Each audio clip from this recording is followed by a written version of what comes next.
We've been doing all of our plotting so far using Altair, and I like all of Altair, Plotly, and Seaborn. I like all of those more than Matplotlib, but it's still probably important for me to introduce Matplotlib because it's the most widely used plotting library in Python. Okay, it's very similar in syntax to plotting in MATLAB. So let me just show you how we can plot some of this data we were using above, like these x values and y values, how we can plot that using Matplotlib. So we're going to say import matplotlib.pyplot as PLT. And there are a few different ways to use Matplotlib, and I found that difficult when I was first learning Matplotlib because about 80% of the time you'll see it used one way, and about 20% of the time you'll see it used another way. So I'm going to use the less common way, but the way that I think is the more important way to learn, and this is the object-oriented approach. So we're going to say fig_x equals plt.subplots. And don't bother memorizing this, but it's important to be able to look it up if I ask you to do some plotting using Matplotlib. So this is going to generate a figure object which holds like all the different plots we're going to make in the cell. And ax is going to be a single axes object that's going to hold just one plot. Okay, there are other ways where the second value in the tuple is going to be a whole NumPy array of axes objects. Okay, I'm not sure if we'll see that in this class or not. Okay, so that's probably the weirdest part. And then we're going to call the plot method on ax. Okay, this is why I call it the object-oriented approach, because we're using this ax object, and then we're calling the plot method on that ax object. Okay, and then let's just say x is going to be the x coordinates, y is going to be the y coordinates. If you remember how plotting was done in MATLAB, it was very similar. You did plot, the first input argument was the x coordinates, the next input argument was the y coordinates. Okay, and looks a little crazy.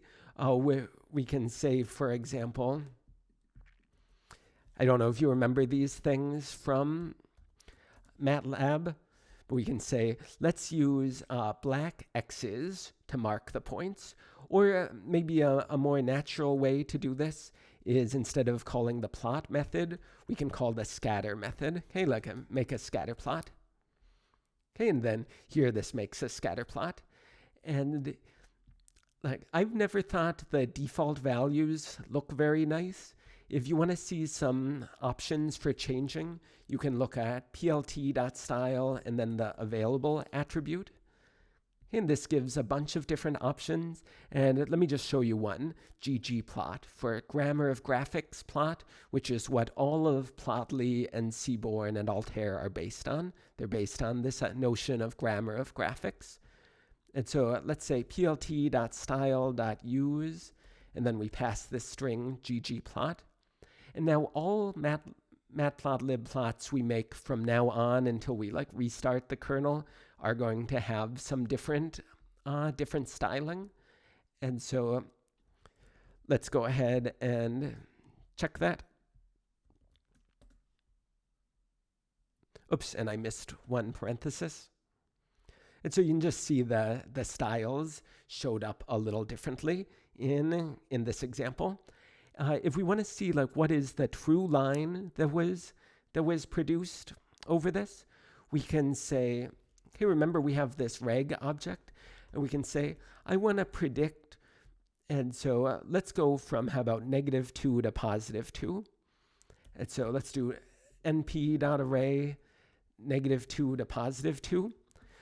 Here, but Matplotlib, scikit-learn always wants the first input argument to be two-dimensional.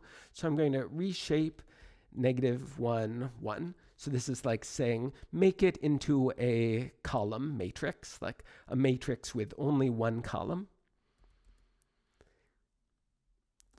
Okay, and so let's go ahead and say, how about x true, or let's say capital X true, equals this.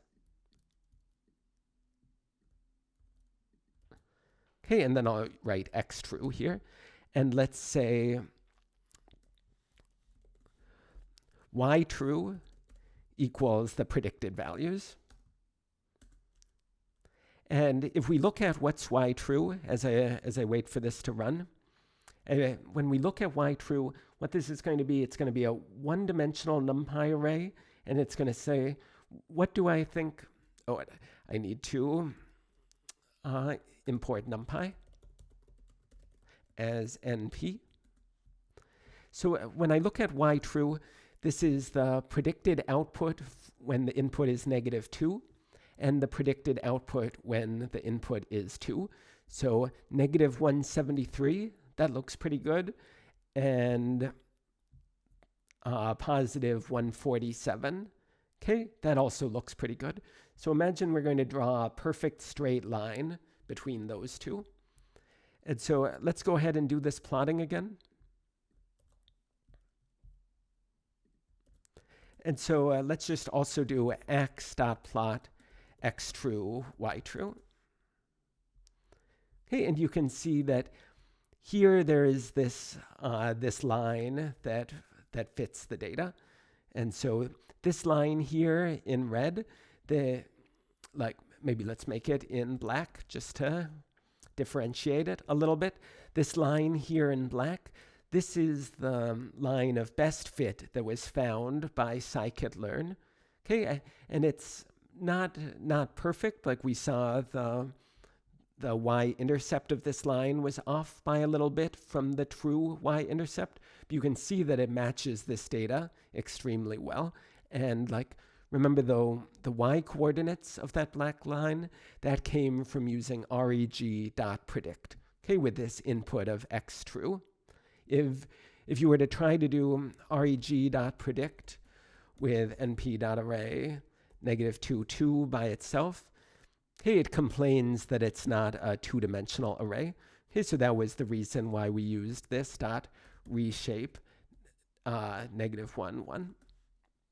And then this one works without an error. Okay, that's the end of this week's videos. Thank you for watching.